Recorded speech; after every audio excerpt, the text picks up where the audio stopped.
নমস্কার বন্ধুরা, আমি প্রতিমার হেসেলে আমি আপনাদের সবাইকে স্বাগত জানাই।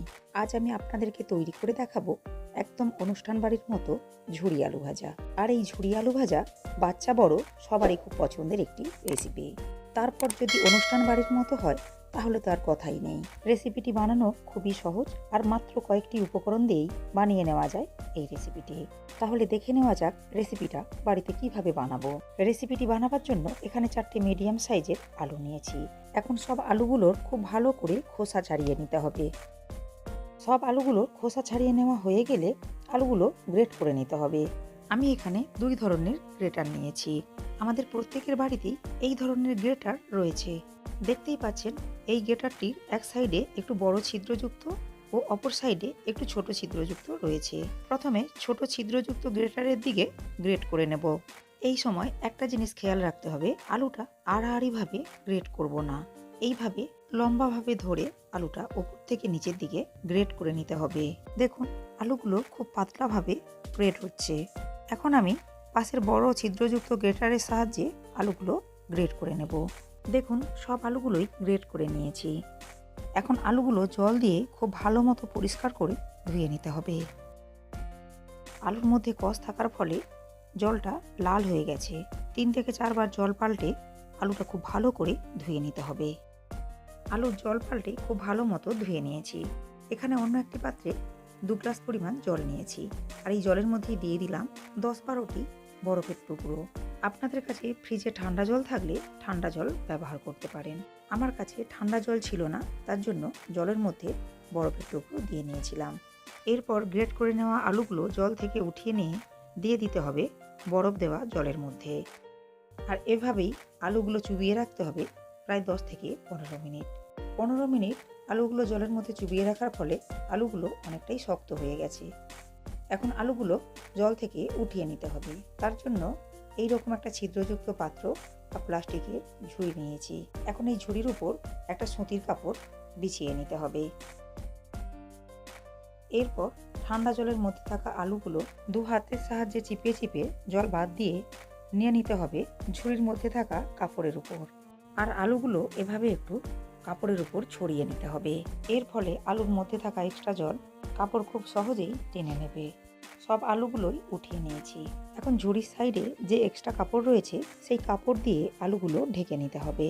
এর ফলে আলুগুলো থেকে খুব সহজেই জল শুকনো হয়ে যাবে। এভাবে 2 থেকে 3 মিনিট রেখে দিতে হবে। 3 মিনিট পর আলুর ওপর থেকে কাপড়টা সরিয়ে নিতে হবে। দেখতেই পাচ্ছেন আলুগুলো খুব ভালো মতো শুকনো হয়ে গেছে। এরপর আলুগুলো ভেজে নেওয়ার জন্য গ্যাস ওভেনে একটা কড়াই বসিয়ে কড়াইয়ের মধ্যে দিয়ে দিলাম পর্যাপ্ত পরিমাণ সাদা তেল। মিডিয়াম ফ্লেমে তেল হালকা গরম করে নেওয়ার পর তেলের মধ্যে দিয়ে দিলাম 1/2 কাপ পরিমাণ চিনেবাদাম। এরপর নাড়াচাড়া করে বাদামগুলো খুব ভালো মতো ভেজে নিতে হবে। হাই ফ্লেমে তেল খুব ভালো মতো গরম করে বাদামগুলো ভেজে নেওয়া যাবে না। খুব গরম তেলের মধ্যে বাদামগুলো দিলে বাদামগুলো অল্প সময়ের মধ্যেই কালার চেঞ্জ হয়ে গিয়ে ভাজা হয়ে যাবে। ভেতরটা খুব ভালো মতো ভাজা হবে না, এর ফলে খেতেও ভালো লাগবে না। মিডিয়াম ফ্লেমে বাদামগুলো 30 থেকে 40 সেকেন্ড ভেজে নেওয়ার পর এর মধ্যে দিয়ে দিলাম 4টি শুকনো লঙ্কা। লঙ্কাগুলো বোটা সহ দিয়েছি, তার জন্য অল্প করে কেটে নিয়েছি। তেলের মধ্যে বোটা সহ লঙ্কা দেওয়ার ফলে লঙ্কাগুলো ফেটে গিয়ে ছিটকে আসতে পারে, তার জন্য সাইডে অল্প করে কেটে নিতে হবে। আবারও কয়েক সেকেন্ড নাড়াচাড়া করে লঙ্কা ও বাদাম ভেজে নিতে হবে। দেখুন লঙ্কা ও বাদামের কালার চেঞ্জ হয়ে গেছে। এই সময় গ্যাস অফ করে গরম তেলের মধ্যে দিয়ে দিলাম ডাঁটি সহ কয়েকটা কারি পাতা। নাড়াচাড়া করে ভেজে নিতে হবে। সব উপকরণগুলো খুব ভালো মতো ভেজে নিয়েছি। এখন এগুলো তেল ছড়িয়ে উঠিয়ে নিতে হবে অন্য একটি পাত্রে। এরপর হাই ফ্লেমে তেল খুব ভালো করে গরম করে নেওয়ার পর তেলের মধ্যে দিয়ে দিলাম আগে থেকে গ্রেট করে নেওয়া আলু। আলুগুলো 1 মিনিট মতো হাই ফ্লেমে নাড়াচাড়া করে ভেজে নিতে হবে। এরপর মিডিয়াম ফ্লেমে প্রায় 4 থেকে 5 মিনিট সময় নিয়ে নাড়াচাড়া করে ভেজে নিতে হবে। দেখতেই পাচ্ছেন আলুগুলোর উপর সুন্দর একটা সোনালি কালার এসেছে। আলুগুলো খুব ভালো মতো ভাজা হয়ে গেছে। এখন তেল ঝরিয়ে উঠিয়ে নিতে হবে। বাকি আলুগুলো এভাবেই ভেজে নিতে হবে। আমি আলুগুলো ভেজে নেওয়ার সময় কোনো রকম লবণ ব্যবহার করিনি। সব আলুগুলোই ভেজে নিয়েছি। এখন সব উপকরণগুলো একসাথে মিশিয়ে নিতে হবে। এই অবস্থায় কোনো এয়ারটাইট কন্টেনারে আলু ভাজাগুলো ভরে স্টোর করে রেখে সপ্তাহ জুড়ে খাওয়া যেতে পারে। সহজ এই ঝুরি আলু ভাজার রেসিপিটা বাড়িতে একবার হলেও বানাবেন আর কমেন্ট করে জানাবেন রেসিপিটা আপনাদের কেমন লেগেছে। দেখুন আলু ভাজাগুলো কতটা ক্রিস্পি হয়েছে। আমার আজকের এই ঝুরি আলু ভাজার রেসিপিটা আপনাদের ভালো লাগলে লাইক ও শেয়ার করবেন। আর এরকম নিত্য নতুন ভিডিওর আপডেট পাওয়ার জন্য চ্যানেলটা সাবস্ক্রাইব করে পাশে থাকা বেল আইকনটি প্রেস করবেন। এতে আমি যখনই কোনো নতুন ভিডিও আপলোড করব সাথে সাথে নোটিফিকেশান পৌঁছে যাবে আপনাদের কাছে।